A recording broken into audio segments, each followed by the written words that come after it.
Ladies and gentlemen, by way of introduction, this is a film about trickery, fraud, about lies.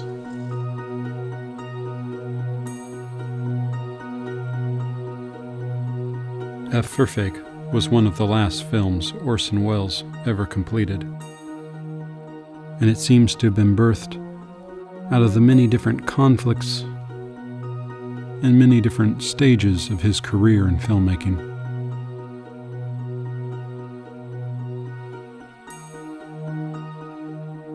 After starting his career on an incredibly high note, with full creative freedom and studio support, Welles would spend the next 15 years struggling for control of his work. Each film, one by one, would be altered by the studios.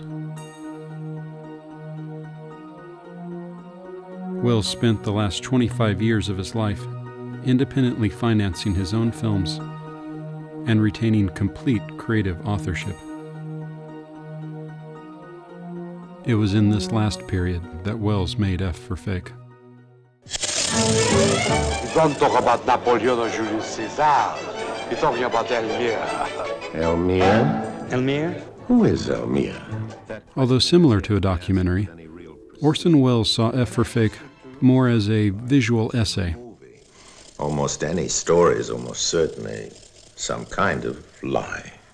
The film's original starting point was Elmire de Hory, Everybody knows Elmire, but Elmire what? a real-life art forger living in Ibiza, an island in Spain. Welles had seen a documentary on Elmire, shot by director Francois Reichenbach, Hello. and decided to use Reichenbach's footage, combine it with newly shot footage of his own, and create an entirely new film. That year nothing was simple. Least of all the larceny. But then while Welles was editing the film, news broke about Clifford Irving, Clifford Irving.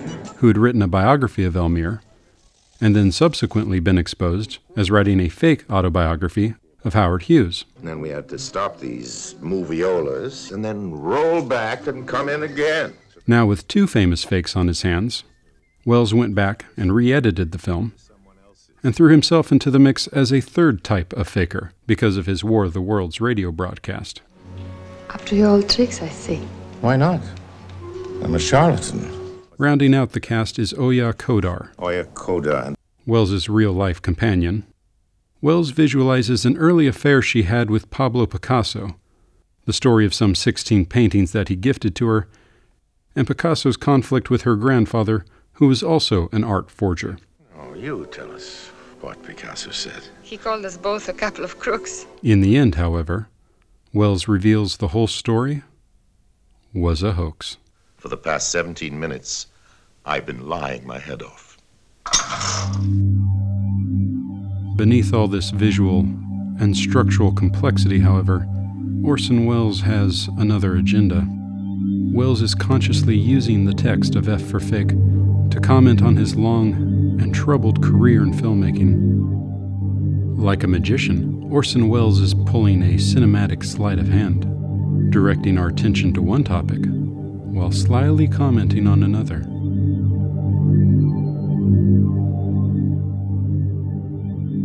Let's examine the main premise of the film. The important distinction to make when you're talking about the genuine quality of a painting is not so much whether it's a real painting or a fake. It's whether it's a good fake or a bad fake. Throughout the film, Orson Welles constantly foregrounds the theme of authorship. On the surface, you see the two protagonists and their seemingly intertwined relationship of fakery. That the author of Fake, a book about a faker, was himself a faker and the author of a fake to end all fakes. You also see the inner workings of the film. Orson Welles at the editing bay, images playing over a flatbed monitor, a camera crew behind the scenes. Our sneaky crew of cameramen hidden away. All meant to highlight an author's hand at work, even in the film itself. How much of all this was filmed in blissful ignorance of the facts. Beneath the surface of F for Fake, Wells also questions authorship. The film came from many sources: footage from Francois Reichenbach, footage from Wells, several story concepts from Oya Kodar. Many authors filtered through the mind of one author. In addition, Wells forges authorship on several occasions. High officials in the Hughes Empire. A local news anchorman is actually cameraman Gary Graver. We interrupt this program to bring you Audio from the War of the Worlds radio broadcast of non-terrestrial objects. We return you now. Is entirely recreated. And the newsreel on Howard Hughes is a not too subtle fake. But if it's a failure, I'll probably leave this country and never come back, and I mean it. And that's what he did.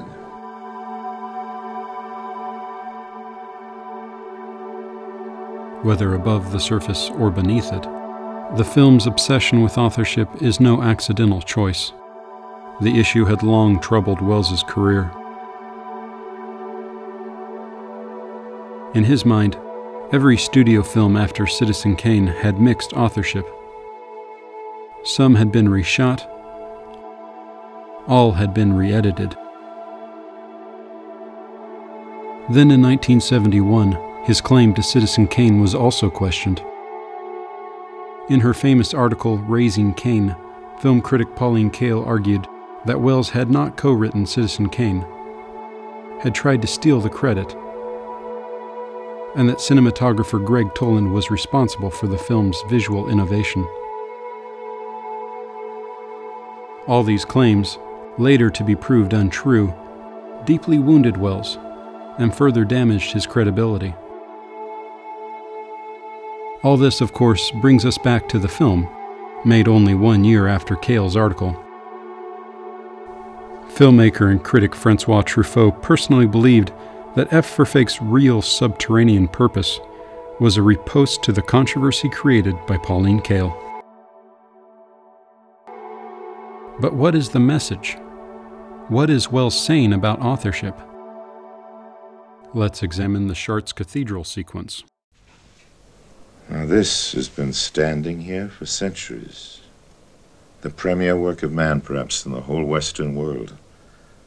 In perhaps the film's most sincere moment, Wells openly praises the cathedral's beauty and observes, "And it's without a signature."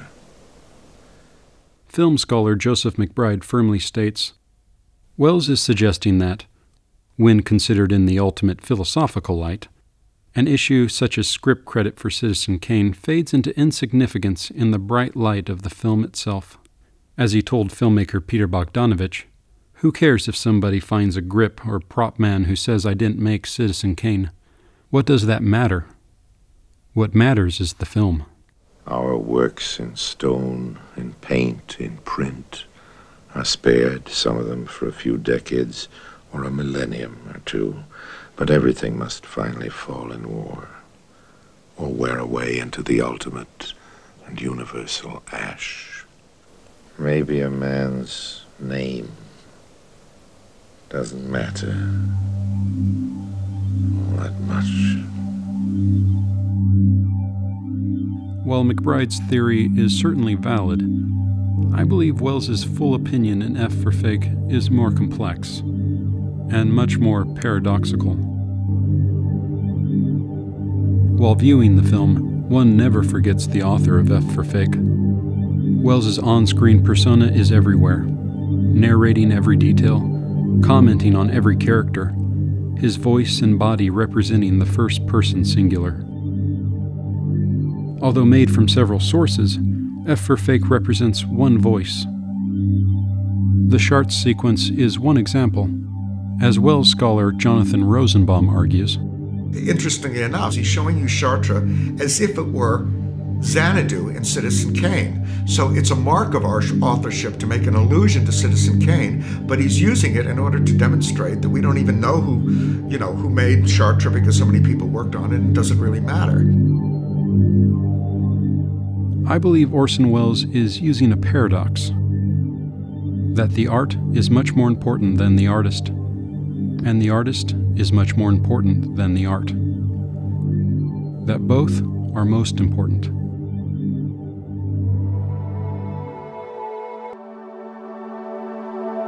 These paradoxes, however, do not stop with authorship.